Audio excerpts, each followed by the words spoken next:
Ejercicio de planeación fiscal de un contribuyente que percibe rentas de trabajo y que tiene la posibilidad de utilizar algunas figuras que permite la norma tributaria para reducir su impuesto de renta, entre comillas.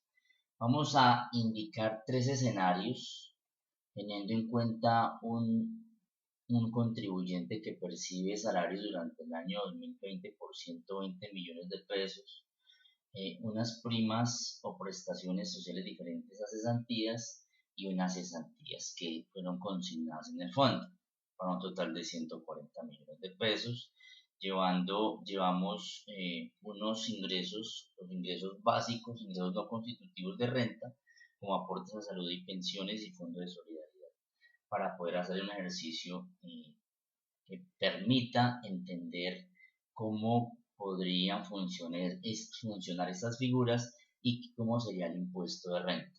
Asimismo, vamos a aplicar los dependientes económicos. Entonces, tiene la posibilidad de aplicar dependientes económicos y de acuerdo a la definición de esta figura es aplicable en esta declaración de renta. Entonces, vamos a utilizar dos herramientas. Esta herramienta de declaración de renta de persona natural, en este caso de rentas de trabajo, y vamos a transversalizarla con una herramienta de retenciones en la fuente por salarios para establecer esa retención en la fuente mensual proyectada a 12 meses, cómo funcionaría o cómo aplicaría en la declaración de renta, dado que ese anticipo funciona en el formulario 210 como un menor valor del impuesto a pagar. Entonces observemos el primer escenario. En el primer escenario, en rentas de trabajo, no vamos a utilizar ninguna de estas figuras para observar cuál sería el impuesto a pagar. Es decir, no va a utilizar ninguno de estos aportes. Y observamos lo siguiente.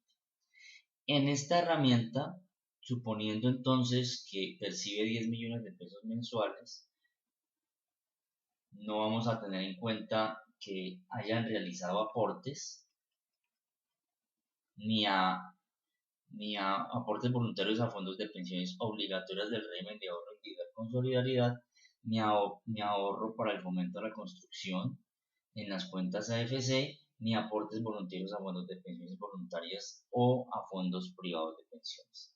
Con esto encontramos que me genera una retención en la fuente mensual de 539.000, que suponiendo ese mismo ingreso durante todos los meses, proyectado a 12 meses, me da una retención en la fuente de 6.468.000.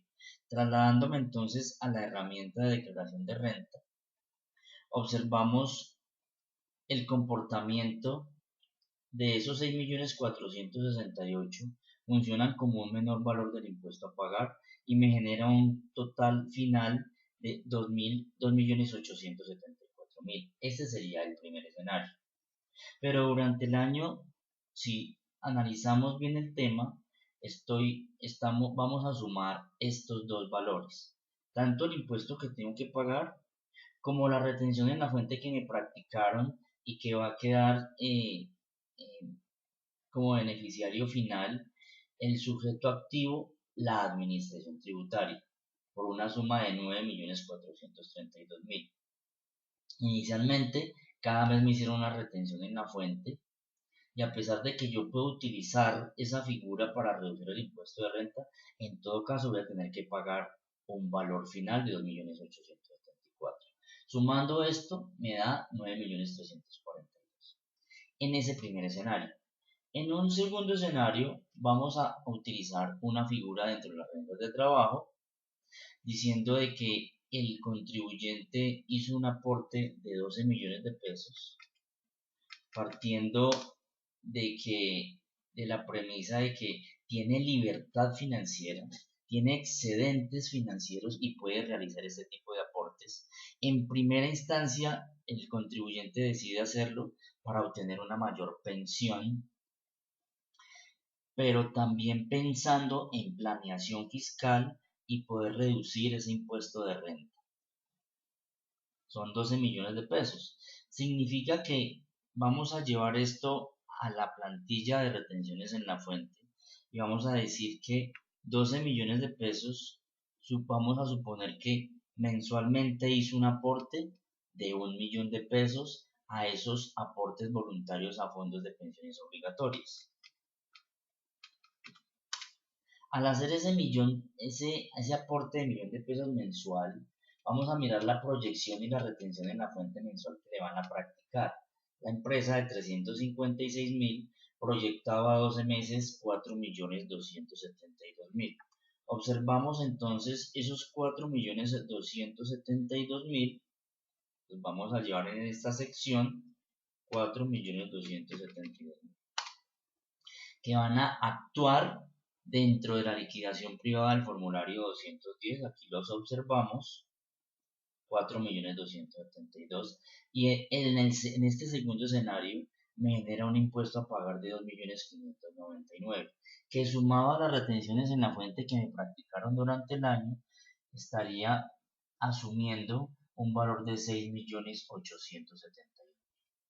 Y en un tercer escenario, en la renta de trabajo, vamos a decir que el aporte no decidí hacerlo a fondos de pensiones obligatorias, aportes voluntarios a fondos de pensiones obligatorias del régimen de ahorro individual con solidaridad que corresponde a los fondos privados, sino que decidí hacer ya sea o a un aporte a unas cuentas AFC, ahorro para el fomento de la construcción, o aportes voluntarios a fondos de pensiones voluntarias que tienen un tratamiento diferente como renta exenta, con unas limitaciones que establece el artículo 126, raya 4, raya 1, y vamos a llevar esos 12 millones acá como renta exenta.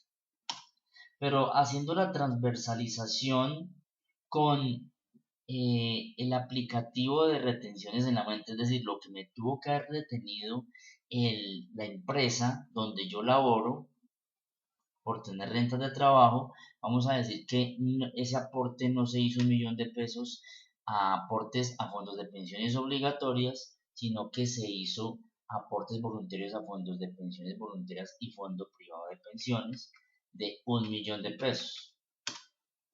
De esa manera observamos entonces esa proyección o esa retención en la fuente que me practican y me da una proyección a 12 meses de 4.404.000. Vamos a mirar entonces acá en datos iniciales que la retención practicada durante el año fue 4.404.000 pesos. Y miramos entonces el impacto que se genera en la liquidación privada y observamos en ese tercer escenario que me genera un impuesto de 4.483.000 neto a pagar y que sumado a las retenciones en la fuente que me practicaron, yo estoy asumiendo un valor de 8.887.000. Entonces, concluimos que para el análisis de estos tres escenarios, ¿cuál es más viable en este caso, teniendo en cuenta un contribuyente que percibe ingresos por este monto y utilizando una de las figuras como mecanismos de planeación fiscal? ¿Cómo pueden actuar para establecer qué puedo llevar en la declaración de renta que me permita obtener un beneficio mayor? Por eso es tan importante hacer las diferentes simulaciones para indicar y para entender qué figura que me permita la norma tributaria me es más conveniente aplicar como mecanismos de planeación fiscal. Muchas gracias.